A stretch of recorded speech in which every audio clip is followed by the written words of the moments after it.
This channel does not promote any violent, harmful, or illegal activities. All content provided by this channel is meant for an educational purpose only. Top quality और consistent performance के लिए सिर्फ silver pump नाम याद रखना। হাঁটু সমান কাদা জল পেরিয়ে নিয়ে যেতে হচ্ছে মৃতদেহ। লজ্জার ছবি পূর্ব বর্ধমানের খণ্ডঘোষের গোপালবেড়া পঞ্চায়েতের ইন্দুটি গ্রামে। সোশ্যাল মিডিয়ায় ভাইরাল ভিডিও। গ্রামের প্রায় 800 মিটার রাস্তার হাল বেহাল। কাদা জল পেরিয়ে এভাবে বিপজ্জনকভাবে প্রত্যেকটা দিন যাতায়াত করতে হচ্ছে গ্রামবাসীদের। অভিযোগ, বারবার পঞ্চায়েত এবং প্রশাসনিক স্তরে জানিয়েও কোনো সুরাহা হয়নি। কয়েকদিনের টানা বৃষ্টিতে খারাপ রাস্তায় আরো খারাপ হাল হয়েছে। ভিডিও ভাইরাল হতেই শাসক দলকে একযোগে নিশানা বিরোধীদের। রাস্তা নির্মাণের আশ্বাস মিলেছে স্থানীয় প্রশাসনের তরফে। পূর্ব বর্ধমান জেলার খণ্ডঘোষ ব্লকের গোপালবেড়া গ্রাম পঞ্চায়েতে ইন্দুটি গ্রামে মৃতদেহ নিয়ে সৎকারের জন্য তার বাড়ির আত্মীয় স্বজন যাচ্ছে এক হাঁটু কাদা জল পেরিয়ে। এটা হচ্ছে বাংলার উন্নয়ন। আজকে যে মমতা ব্যানার্জির নেতৃত্ব বলছেন যে তারা 99% উন্নয়ন করে দিয়েছেন, 99% উন্নয়নের এটা হচ্ছে একটা চিত্র। ইন্দুটি গ্রামে যে ঘটনা ঘটেছে, এই ঘটনা যে কোনো সুবুদ্ধি সম্পন্ন মানুষের কাছে অত্যন্ত শিহরণের বিষয়। 2025 সাল যে কসমেটিক ডেভেলপমেন্টের কথা পশ্চিমবঙ্গ সরকারের পক্ষ থেকে যেভাবে প্রচার করা হচ্ছে, তার ঢক্কানিনাদ প্রচারের জায়গায় নিয়ে যাওয়া হচ্ছে, তার বাস্তব পরিস্থিতি অত্যন্ত করুণ। সারা বাংলায় উন্নয়ন হয়েছে, সেটা সিপিএম এর নেতারাও জানে, তারা রাস্তাঘাটে চলছে। আর বিজেপি এসব কাটমানি ফাটমানি এগুলো ওদের মুখের কথা, ওরা ঘরে বসে সব কথা বলে। তবে আমরা খোঁজখবর নিয়ে দেখেছি রাস্তাটা খারাপ আছে। কারণ ওটা রাস্তাটা হয়ে ওঠেনি, তার একটাই কারণ হচ্ছে যে ওই রাস্তাটা তৈরি করতে যে ফান্ডের দরকার সেটা পঞ্চায়েতে হবে না, সেটা জেলা পরিষদ থেকে করতে হবে। তো জেলা পরিষদের কানে গেছে, জেলা পরিষদ নিশ্চয়ই ওটাকে খুব দ্রুততার সঙ্গে করে দেবে। আপনাদের কাছ থেকে খবর পাওয়ার পরে আমি খবর নিলাম ওখান থেকে, যেটুকু গ্রামের শ্মশানটা, তো রাস্তার অবস্থা সত্যিই খুব খারাপ রয়েছে এই মুহূর্তে। আমি ওখানকার জেলা পরিষদের সদস্যকে আমি বলেছি যে খুব যত তাড়াতাড়ি সম্ভব ইঞ্জিনিয়ার নিয়ে গিয়ে সার্ভে করে নিয়ে এসে রিপোর্ট জমা করতে, এবং খুব দ্রুততার সঙ্গে আমরা জেলা পরিষদ থেকে, গ্রাম পঞ্চায়েতের ফান্ড নেই বলে জানিয়েছে, জেলা পরিষদ থেকে খুব দ্রুততার সঙ্গে আমরা ওটা সম্পন্ন করব। ভোটের দামাবা বাজাতে বাংলায় মোদি। কাল দুর্গাপুরের নরেন্দ্র মোদীর মেগা জনসভা। বাংলায় বিধানসভা ভোটের আগে বড় বার্তা দিতে পারেন নমো।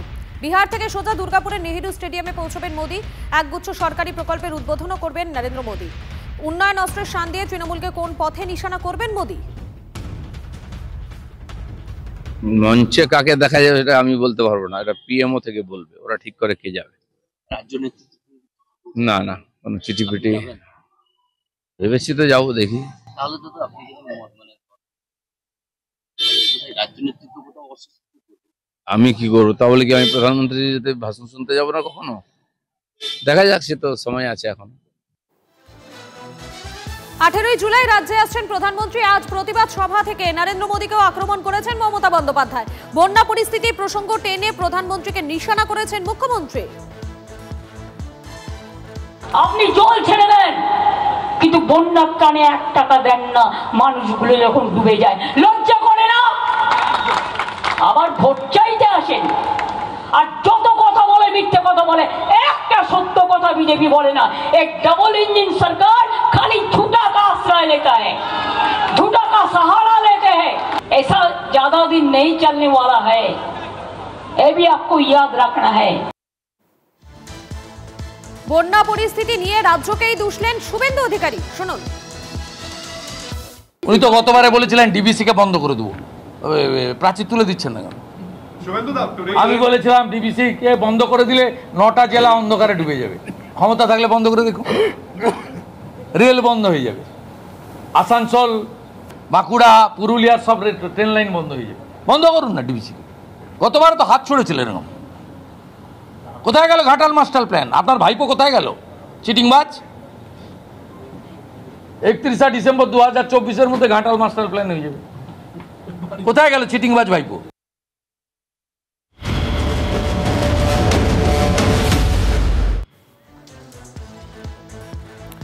ঘাটালে প্লাবিত এলাকায় বাড়ছে জল।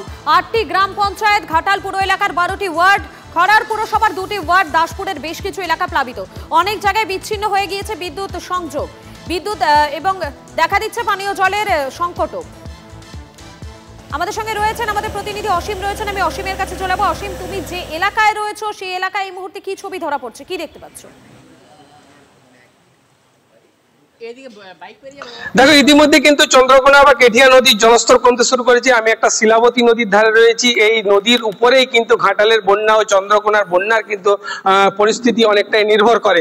চন্দ্রকোনা শিলাবতী কেঠিয়া যে নদী, সেই নদীর কিন্তু জলস্তর কিছুটা কমতে শুরু করেছে। কিন্তু দেখো, ঘাটাল ব্লক সহ পৌর এলাকা, সেখানে কিন্তু জল কিন্তু বাড়ছে। ইতিমধ্যে যেটা জানা যাচ্ছে যে খড়ার থেকে আরামবাগগামী যে রাজ্য সড়ক, সেই রাজ্য সড়কে জল উঠেছে।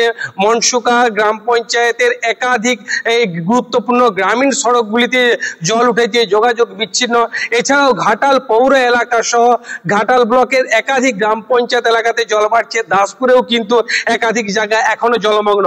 দেখো, মহকুমা প্রশাসন তরফ থেকে যেটুকু জানানো হয়েছে যে বেশ কিছু জায়গায় পানীয় জলের সমস্যা দেখা দিলেও প্রশাসনের তরফ থেকে সেই সমস্ত এলাকাগুলিতে পানীয় জল পৌঁছে দেওয়া হচ্ছে। এলাকার মানুষের সুবিধার্থে যাতে কোনো দুর্ঘটনা না ঘটে সেই জন্য একাধিক জায়গায় বিদ্যুৎ বিচ্ছিন্ন করে দেওয়া হয়েছে। সবে মিলিয়ে আবহাওয়া পরিবর্তন কিছুটা হলেও কিন্তু ঘাটালের জল যন্ত্রণা কিন্তু দুর্ভোগ বাড়াচ্ছে, ঘাটালের জল বাড়ছে, এটা কিন্তু প্রশাসনের তরফ থেকে জানানো হয়েছে। একেবারে অসীম, তুমি আমাদের সঙ্গে থাকো এবং ঘাটালের এই যে পরিস্থিতিতে কি বলা হচ্ছে প্রশাসনের পক্ষ থেকে একবার শোনাবো আপনাদের। ঘাটালের জলটা একটু বেড়েছে, যদিও বাঘাপন্টের জলটা স্থিতিশীল অবস্থায় আছে, তো জল ঘাটালের আরেকটু বাড়তে পারে আগামী দিনে। আমরা সবাইকে সতর্ক করেছি, সাবধান করেছি। আমাদের কন্ট্রোল রুম খোলা হয়েছে, medical team, snake rescue team, animal treatment camp, relief distribution camp এবং গ্রুয়েল কিচেন সবগুলো আমরা চালাচ্ছি। ক্রমেই জল বেড়ে চলেছে আর ঘাটালের পাশাপাশি আরামবাগের ছবিটা আপনাদেরকে দেখাতে হয়। সেখানে দ্বারকেশ্বর নদের জল বাড়ছে। আরামবাগে খানাকুলের রূপনারায়ণের দুকুল ছাপিয়ে গেছে। খানাকুল 2 নম্বর ব্লকের 4টি গ্রাম পঞ্চায়েতে বিস্তীর্ণ এলাকা, রাস্তা, মাঠঘাট সমস্ত কিছু জলের তলায়। তন্ময় রয়েছেন আমাদের সঙ্গে, তন্ময়ের কাছে চলে যাবো। তন্ময়, আরামবাগের এই ছবিটা প্রত্যেকটা বছরই দেখা যায়, এই মুহূর্তে তুমি যেখানে রয়েছো সেখানে ঠিক কি ছবি ধরা পড়ছে? দেখো, ইতিমধ্যে কিন্তু দ্বারকেশ্বর নদীর জল আরো বাড়তে শুরু করেছে। স্বভাবতই ঝুমির জল বাড়বে, কারণ দ্বারকেশ্বরের শাখা নদী ঝুমি, আর ঝুমি ঘাটাল হয়ে গিয়ে আবার খানাকুলে ঢুকেছে এবং দ্বারকেশ্বরে মিশেছে। তারপরে রূপনারায়ণ শুরু হয়। যেহেতু শিলাবতী এবং দ্বারকেশ্বর দুটো নদীর জলস্তরই যখন বাড়তে শুরু করেছে, তখন স্বভাবতই রূপনারায়ণের জল বাড়বে। ইতিমধ্যেই খানাকুলের 4টি গ্রাম পঞ্চায়েতের বিস্তীর্ণ এলাকা জলের নিচে চলে গিয়েছে। রাজ্য সড়ক অর্থাৎ পানশিউলি থেকে যে খানাকুল, মূল খানাকুলের ভূখণ্ডের যে রাজ্য সড়ক পিজি রাস্তা, সেইটিও জলের তলায়। তার সঙ্গে সঙ্গে গড়ের ঘাট আরামবাগ রাজ্য সড়ক, জগৎপুরের কাছে জল ইতিমধ্যেই উঠে গিয়েছে। কোথাও কোমর সমান জল, কোথাও বা হাঁটু জল। এমন অবস্থায় টোটালি যান চলাচল বন্ধ আছে। সাধারণ মানুষজনের অভিযোগ যে তাদের রাস্তা দরকার, তারা এই মুহূর্তে গ্রামগঞ্জ থেকে বেরোতে পারছে না, কারণ ছোট ছোট নৌকা এবং পানসি নিয়েই যাতায়াত করছে, হাট বাজারে যাচ্ছে। খানাকুলের 4টি গ্রাম পঞ্চায়েতের মানুষজনের জীবন জীবিকা দুর্বিষহ উঠেছে ক্রমেই, এটাই বলা যায়।